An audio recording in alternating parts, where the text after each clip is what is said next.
Beaucoup viendront de l'Orient et de l'Occident et prendront place au festin du royaume des cieux. Viens, Seigneur notre Dieu, délivre-nous, montre-nous ton visage et nous serons sauvés.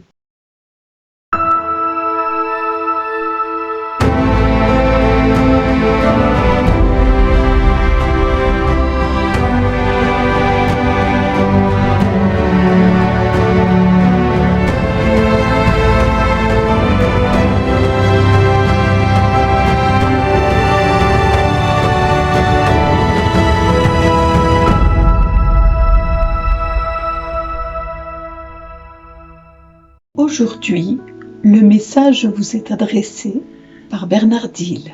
Alléluia, bonjour les amis.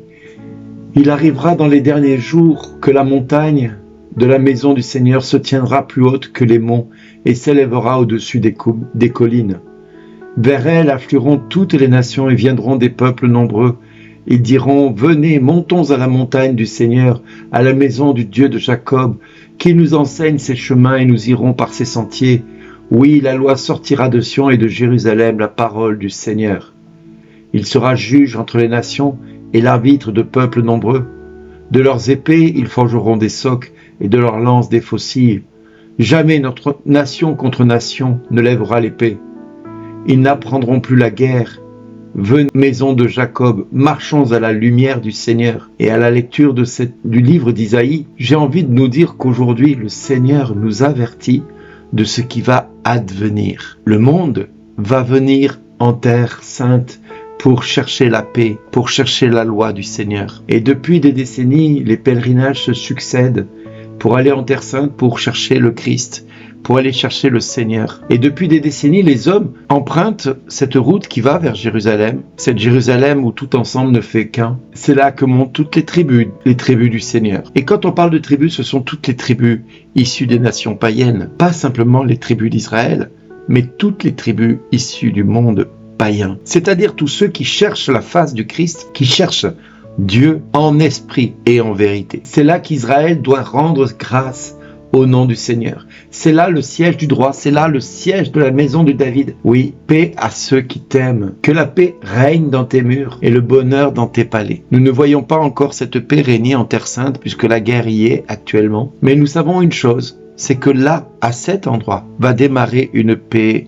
mondiale. Mais on en est loin pour l'instant. Pour l'instant, nous allons vers cette guerre inévitable, et cette guerre a tendance à faire peur à beaucoup de monde, y compris aux hommes et aux femmes qui prétendent ne pas croire en Dieu, ou qui prétendent ne pas avoir de Dieu, ou qui prétendent simplement ne pas servir Dieu. Tous ont la peur au ventre à l'idée qu'une guerre éclate au niveau mondial. Mais tous sont confrontés à la même réalité, c'est que l'homme est poussière et il redeviendra poussière. Et quoi qu'il arrive, nous ne pourrons pas échapper au châtiment. Nous ne pourrons pas échapper au jugement de Dieu qui vient sur la terre pour juger les hommes selon leur cœur, selon leurs actes, selon leurs pensées. Oui, mes amis, nous avons aujourd'hui devant nos yeux la possibilité de dire au monde: mais qu'attends-tu pour changer ta vie? Qu'attends-tu pour mettre de l'ordre dans ta vie? C'est notre rôle de baptiser, d'avertir le monde, comme Jésus le fait quand il parle de ce centurion. Il dit que ce centurion est un homme comme personne en Israël. Il n'a pu trouver personne en Israël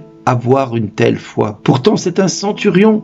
Ce n'est pas un juif. Et c'est là qu'il dit que beaucoup viendront de l'Orient et de l'Occident et prendront place avec Abraham, Isaac et Jacob au festin du royaume des cieux. Voilà ce qui est annoncé au peuple d'Israël, c'est que beaucoup de païens, c'est-à-dire beaucoup d'hommes et de femmes issus du paganisme, viendront et les précéderont en terre sainte devant Abraham, Isaac et Jacob. Ils les précéderont parce qu'ils n'auront pas voulu entendre la parole du Seigneur. Cette parole qui dit aux hommes et aux femmes: vous cherchez Dieu, vous cherchez l'éternité, vous cherchez le salut, vous cherchez la vie, vous cherchez le soulagement, vous cherchez la guérison et la délivrance. Mais une seule chose vous devriez chercher: le Fils de Dieu. Une seule chose importe à cette heure, c'est de suivre le Christ, c'est de marcher à sa suite, c'est de marcher selon ses commandements. C'est ce qui va nous permettre à chacun de nous de lui appartenir et d'être reconnus comme ses disciples. Oui, les amis, nous cherchons bien des fois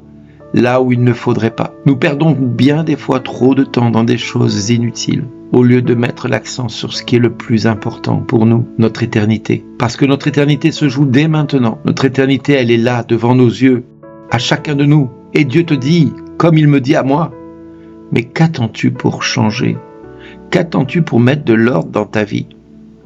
Tu vois bien que tout ce que tu fais depuis des années, ça ne marche pas. Tu vois bien que tous les chemins que tu as empruntés ne te conduisent nulle part.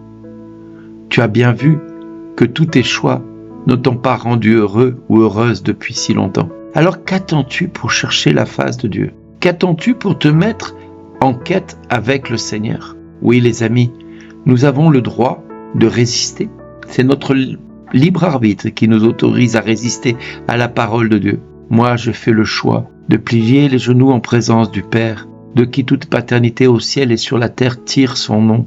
Oui, que dans sa bonté, il égare nos pensées perverses pour amener des pensées saines et saintes. Qu'il égare de nos vies tout ce qui nous empêche de le suivre et qu'il nous rapproche à lui par des pensées justes et saintes. Qu'il égare de nos vies tout ce qui fait de nous des hommes perdus pour nous amener à la sainteté en le choisissant lui le seul vrai Dieu, l'unique Seigneur. Soyons comme ce centurion. Osons dire, Seigneur, je ne suis pas digne que tu entres dans ma maison. Mais si tu dis seulement une parole, je sais que je peux être guéri, si tu le veux. Et Dieu nous dit à chacun, je le veux.